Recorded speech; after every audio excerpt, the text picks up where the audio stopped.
नमस्कार विद्यार्थी मित्रांनो, आज आपण कॉन्व्हेक्स लेन्स म्हणजे बहिर्गोल भिंग याच्यामध्ये एखाद्या वस्तूच्या प्रतिमा कशा तयार होतात आणि कोठे तयार होतात ते आपण पाहणार आहोत। बहिर्गोल भिंगाच्या पुढे एक वस्तू अनंत अंतरावरती आहे, एक तारा आहे, तो अनंत अंतरावरती आहे। त्याची प्रतिमा या बहिर्गोल भिंगाच्या पाठीमागे F2 या ठिकाणी त्याची प्रतिमा आपल्याला मिळते आणि ती प्रतिमा अतिशय बिंदू स्वरूप अगदी पॉइंट साईजची आपल्याला मिळते। दुसरी वस्तू जी आहे ते एक झाड आहे, ते बहिर्गोल भिंगाच्या पुढे 2F1च्या पलीकडे आहे। त्या झाडाची प्रतिमा आपल्याला F2 आणि 2F2च्या मध्ये इन्व्हर्टेड मिळते, उलटी प्रतिमा आपल्याला त्याची मिळते आणि मूळ झाडापेक्षा त्याची प्रतिमा ही छोटी या ठिकाणी आपल्याला भेटते।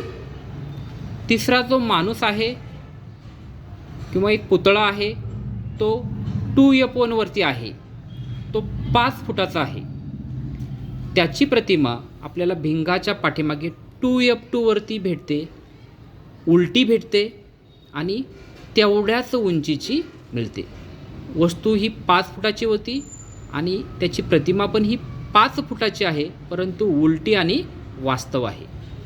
त्याच्यानंतर पुढची वस्तू आहे तो म्हणजे एक खांब आहे, या ठिकाणी तो आहे 2F1 आणि F1च्या मध्ये।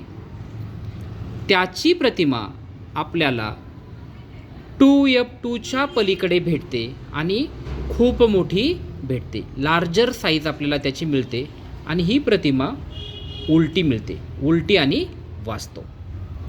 एक हा चेंडू आहे F1 वरती तो चेंडू ठेवलेला आहे, त्याची प्रतिमा या भिंगामध्ये अनंत अंतरावरती मिळते आणि खूप मोठी असते। म्हणजे हा जो खांब दिसतोय ह्या खांबाच्याही पलीकडे अनंत अंतरावरती खूप मोठी प्रतिमा आपल्याला त्याची मिळते।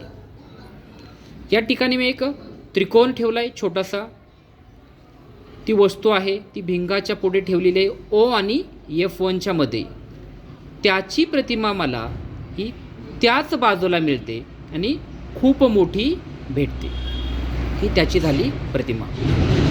या ठिकाणी मला एक पॅटर्न असाच दिसतो, वस्तू दूर लांबून जशा ओच्या जशा भिंगाच्या जवळ येतात तशा प्रतिमा, ह्या पहिली प्रतिमा ही आपल्याला F1 वरती मिळाली, जी वस्तू लांब होती। आता वस्तू जवळ आली आहे आपल्याला, 2F1च्या तिथे वस्तू आलेली आहे, तर प्रतिमा ही भिंगाच्या पाठीमागे परत पाठीमागे गेलेली आहे। पहिली प्रतिमा ही पॉइंट साईज होती, आता तिचा आकार थोडासा वाढलेला आहे। वस्तू अनेक जवळ आलेली आहे, त्याची प्रतिमा ही आपल्याला 2F1 वरची जी वस्तू आहे तिची प्रतिमा आपल्याला तेवढीच दिसते, म्हणजे आकार वाढत चाललेला आहे।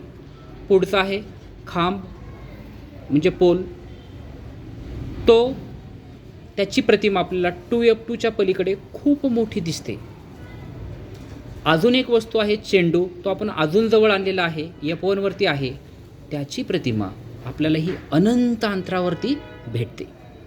आणि एक शेवटचा अपवाद म्हणजे वस्तू जर F1 आणि Oच्या जर मध्ये असेल तर त्याची प्रतिमा ही त्याच बाजूला भेटते आणि खूप मोठी भेटते। सांगायचं तात्पर्य, वस्तू ह्या दूरच्या अंतरावरून जशा आपण जवळ घेऊन जाऊ तशा त्याच्या प्रतिमेचा आकार हळूहळू हा वाढत जाताना आपल्याला दिसतो।